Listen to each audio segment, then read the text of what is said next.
Our speaker today now serves as one of the 2 judges in both the civil and the criminal courts. He served his 2 terms as our county commissioner. He is also a private attorney and was also county solicitor for 5 years. He graduated from Waynesburg High School, Waynesburg College, and Duquesne Law School. He also worked at the Nemacolin Mine when he was in school. He is married to his wife Ingrid for 24 years. They're parents of 4 children, 3 in college and 1 in high school. Ladies and gentlemen, please welcome the Honorable Judge Farley Toothman.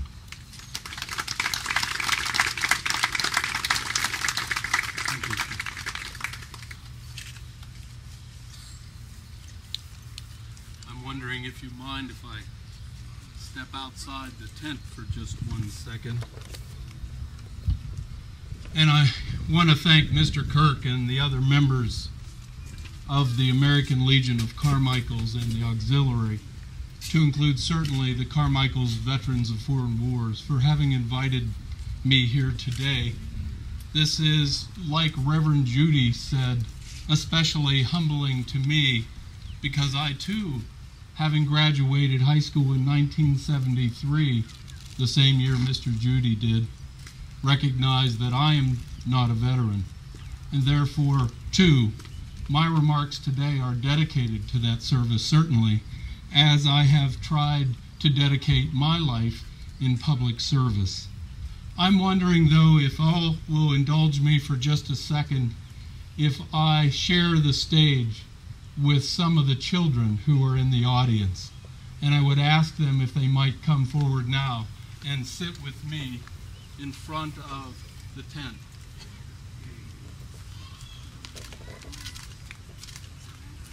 You won't be asked to speak, but if you'll just sit here for a moment, I'll share with you. Great, just have a seat.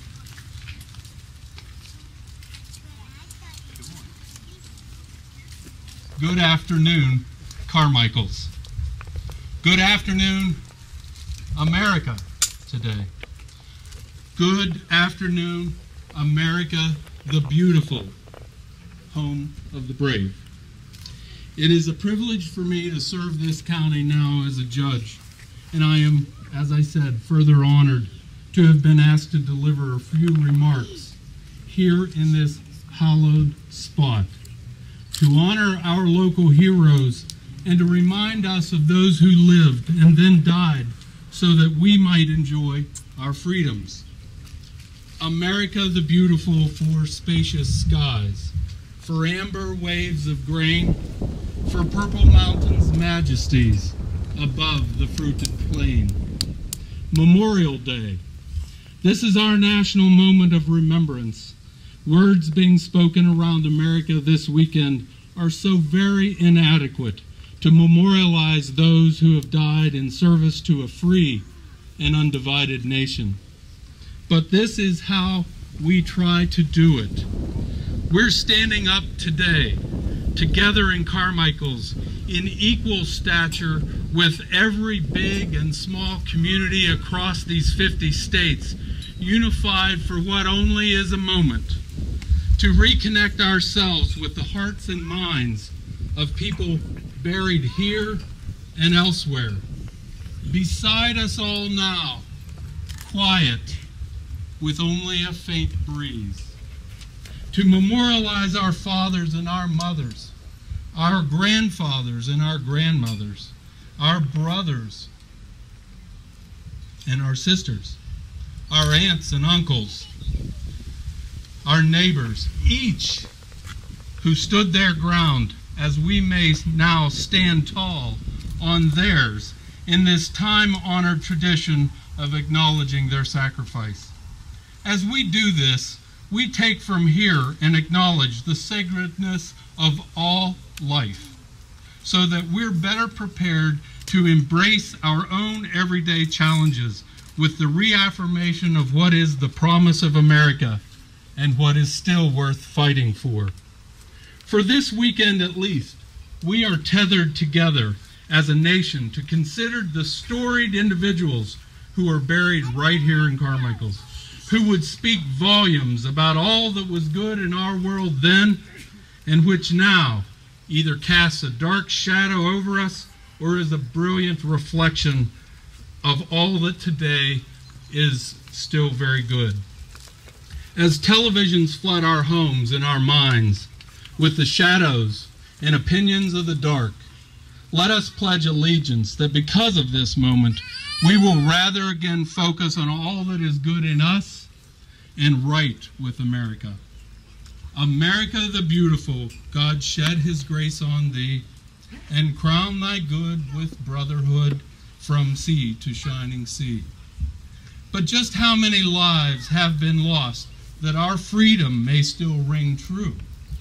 4,435 patriots died in the American Revolution, 2,260 in the War of 1812, 620,000 in the Civil War, 6,457 in the Spanish-American War, 4,000 in the Philippine insurrection, 116,000 and 10 million other people in World War I, 405,399 and 2 million other people in World War II, 58,220 in the Korean War, 109,000 in the Vietnam conflict, 383 in Operation Desert Storm, 4,400 in Operation Iraqi Freedom, and you know it's not over at 1,086 in Afghanistan. Since the American Revolution, over 1.5 million people have died in service to us. Well, what about that? Oh, beautiful for heroes proved in liberating strife, who more than self their country loved.